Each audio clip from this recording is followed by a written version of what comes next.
Hello everyone, आप सभी का मॉड्यूलेशन CUET में बहुत स्वागत है। हम आपके सामने एक बहुत ही इंटरेस्टिंग सा आप देखोगे कि नया कुछ इनोवेशन ला रहे हैं, जहां पे हम आपको एक लाइव सेशन देंगे। दैट इज मंडे टू, जो कि फ्राइडे चलेगा, जहां पे आपको बहुत सारे जितने भी टॉपिक्स हैं, जो आपके सब्जेक्ट्स हैं, उसको लेकर प्रैक्टिस करवाई जाएगी। ये सेशन आपके लिए बहुत ज्यादा जरूरी होगा। इस सेशंस में आपको बहुत ही इंपॉर्टेंट क्वेश्चंस, साथ ही साथ जो इंपॉर्टेंट टॉपिक्स होंगे वो कवर करवाए जाएंगे। जैसा कि आपको पता है कि CUET में मैं आपको क्वांटिटेटिव एप्टीट्यूड, साथ ही साथ जो जीके का पोर्शन है वो आपको करवाता हूं। तो उसके आप देखोगे बहुत लंबे सीरीज आएंगे, दैट इज प्रैक्टिस सेशंस आएगा। साथ ही साथ जो इंपॉर्टेंट कॉन्सेप्ट्स होते हैं वो आपके यहाँ से इजिली कवर हो जाएंगे। ठीक है, इसी तरह से आप देखोगे कि हमारे पास और भी अलग अलग डिसिप्लिन के अलग अलग सब्जेक्ट्स के टीचर्स हैं, जो आपसे अकेले में बात करेंगे, आपको समझाएंगे किस तरह से उसको आपको कंप्लीट करना है। Hello everyone, welcome to modulation. और मैं आप लोगों को रीजनिंग पढ़ाने वाला हूं CUET के लिए। और जैसा कि मैंने प्रीवियस ईयर के क्वेश्चंस मैंने देखा है, और वो प्रीवियस ईयर के क्वेश्चंस भी मैं आपके सामने डिस्कस करूंगा। इतना ज्यादा टफ क्वेश्चंस नहीं है, लेकिन आपको कंसेप्ट की जरूरत है, आपको प्रैक्टिस की जरूरत है, आपको ट्रिक्स की जरूरत है, क्योंकि एक टाइम बाउंडेशन होता है। मिनिमम टाइम में आपको क्वेश्चंस को सॉल्व करना है। तो मैं आपको एश्योरिटी के साथ बोल सकता हूं कि मैं जितना रीजनिंग में क्वेश्चंस करा दूंगा, आपको एक भी क्वेश्चंस रीजनिंग से नहीं छूटने वाला है, चाहे वो किसी भी टॉपिक से क्वेश्चंस पूछ लिया जाए। तो आप लोग को मैं रीजनिंग पढ़ाऊंगा, और बाकी ये सर है आपको और भी सब्जेक्ट पढ़ाएंगे। तो मैं आपको पॉलिटी डोमेन की बुक्स पढ़ाऊंगा। क्लास 12 के PYQ को हम एनालाइज करेंगे कि क्वेश्चन कहाँ से आया, और एंटिसिपेट करेंगे कि क्वेश्चन और कहाँ से बन सकता है। हमारा मेन काम है PYQ से ही देखना है। PYQ क्या है? PYQ एक GPS की तरह है, उसे हमसे नोट करना है कि PYQ से हम कैसे क्वेश्चन, और उसका सोर्स क्या है, और कहाँ से और क्वेश्चन बन सकता है। एंटिसिपेट हम करेंगे NCERT की बुक्स से। आगे सर बताएंगे। हेलो बच्चों, कैसे हो आप लोग? CUET तो क्यूट बच्चे ही तैयारी करता है ना। तो देखिए बच्चों, आपको पता ही है मेरे बारे में, मैं रजनीश। आपको मैं पेपर 1 जो है ना आपका इंग्लिश, वो पोर्शन पढ़ाता हूँ। साथ में जो पेपर 3 है GT, उसमें से हिस्ट्री और पॉलिटी। देखिए, डोमेन के लिए भी हमारे पास जो टीचर है, स्पेसिफिक टीचर है। साथ में हमारे पास हर एक पेपर के लिए स्पेसिफिक टीचर है। तो सर डोमेन में आपका हिस्ट्री और पॉलिटी का पोर्शन बताएंगे, मैं आपको जनरल टेस्ट में, क्योंकि रिक्वायरमेंट्स आपकी अलग अलग है।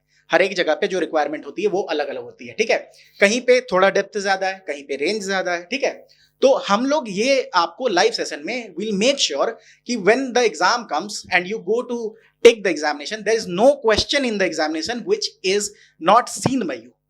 कोई भी ऐसा क्वेश्चन नहीं होगा जो आपने पहले से देख नहीं रखा हो। मतलब मैं ये नहीं आपको बोलूंगा कि बिल्कुल क्वेश्चन सेम, लेकिन आपने कहीं ना कहीं पासिंग रेफरेंस में हमने कुछ ना कुछ बताया होगा। विल मेक श्योर आपको सिर्फ हमारे साथ जुड़ना है, हमारे लाइव सेशन को देखना है, शेयर करना है, और साथ में चीजों को रिवाइज करते हुए चलना है। That is the most important thing. ठीक है, तो आप लोग प्लीज स्टे ट्यून्ड, हमारे चैनल को सब्सक्राइब करें, थोड़ा लाइक करें।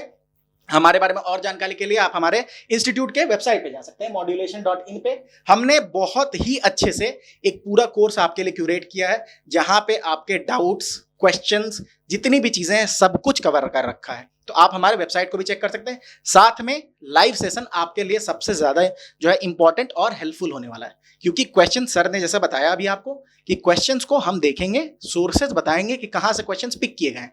PYQ और सिलेबस इंपॉर्टेंट होता है। अगर एक कार है ना, तो सिलेबस और PYQ उसके हेडलाइट्स हैं।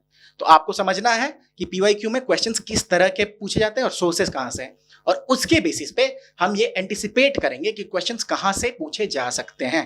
तो यही हमारा मोटो है, और in this we both are together. हमारा जो है, हम गोल को शेयर करते हैं, we have a shared goal. तो हम लोग कोशिश करेंगे कि आप इससे मैक्सिमम यूजेस जो है आपको हेल्प हो, मैक्सिमम इंपॉर्टेंस दे पाए। ठीक है, तो आप लोग प्लीज ज्वाइन करें हमारे सेशन को। हम जो है अभी आपके लिए रोज अब सेशन लाने वाले, मंडे से फ्राइडे। सर टाइम को थोड़ा अनाउंस करेंगे, लीजिए। तो ये जो टाइम है, जो हमारा टाइम रहेगा कि दोपहर में हम लेके आ रहे हैं 12 बजे से लेके, और हो सकता है कि टाइम थोड़ा चेंज भी हो जाए। हम कोशिश ये करेंगे कि डे टाइम में ही आपका क्लास हो, इवनिंग में नहीं करेंगे। अगर करेंगे भी तो हम लेट नाइट में क्लास करेंगे। मैक्सिमम कोशिश ये रहेगा कि आपका डे टाइम में हो, क्योंकि जो भी स्टूडेंट्स खासकर भी CUET का तैयारी कर रहे हैं, तो वो 100% टोटली फ्री है। जिन्होंने बोर्ड का एग्जाम दिया, तो उनके पास अभी कोई भी ऐसा कुछ नहीं है, तो आप कभी भी पढ़ सकते हो। और मेरा कोशिश ये रहेगा कि आप लोगों के टाइम के अकॉर्डिंग अगर ऐसा कुछ रहेगा, तो आपके रिक्वेस्ट के बेसिस पे हम टाइम को थोड़ा सा चेंज कर सकते हैं। फिलहाल अभी जो हमारा टाइम है कि कोशिश मेरा ये रहेगा कि 11 बजे से लेके 12-1 बजे तक आपका लाइव सेशंस आए, और धीरे धीरे हम और भी सब्जेक्ट है, जैसे डोमेन, किसी का अकाउंट्स है, किसी का BST है, किसी का इको है, तो उसका भी डोमेन सब्जेक्ट का क्लास चलने वाला है। तो जो भी स्टूडेंट्स आप इस सारे डोमेन सब्जेक्ट से हो, तो आप जरूर इस चैनल पे कनेक्ट हो जाना, आपको काफी बेहतरीन चीजें मिलने वाला है। ओके। एक छोटा सा बस आपको मैं एक नॉर्मल इन्फॉर्मेशन देना चाहूंगा कि अगर आपके मन में एक सवाल होगा कि सर ये 40 डेज के अंदर क्या हम इस चीज को कंप्लीट कर सकते हैं या क्रैक कर सकते हैं, तो आप लोग बेफिक्र होकर बिल्कुल करिए, क्योंकि मैक्सिमम बच्चे बिल्कुल बच्चों आप लोग की तरह ही हैं। 90% बच्चे एक्चुअली अभी बस इस ब्रीफ पीरियड में ही प्रिपरेशन करेंगे। तो अगर आपने बिल्कुल तैयारी के लिए सोच लिया है, मन में ठान लिया है, तो 40 डेज आपके लिए बहुत कम नहीं होने वाले। और अगर आप यहां से जुड़ चुके हो तो आप नोटिस करोगे कि आपकी जो क्वालिटी है, जिस तरह से आप पेपर को अटेम्प्ट लोगे, उसमें बहुत ज्यादा बदलाव आएगा, बहुत ज्यादा आप अच्छे तरीके से उस चीज को कर पाएंगे। सर ने जैसा आप लोगों को 40 दिन के बारे में बताया ना, तो मैं ये सेशन अंत करना चाहूंगा एक शेर के साथ कि अभी ही मौका है आपके पास कि स्याह रात नाम नहीं लेती ढलने का, ऐ सूरज यही वक्त है तेरे निकलने का। तो आप लोग भी निकलो, जगो, रिवाइज करो, and we have to conquer this examination. All the best to all of you. Thank you.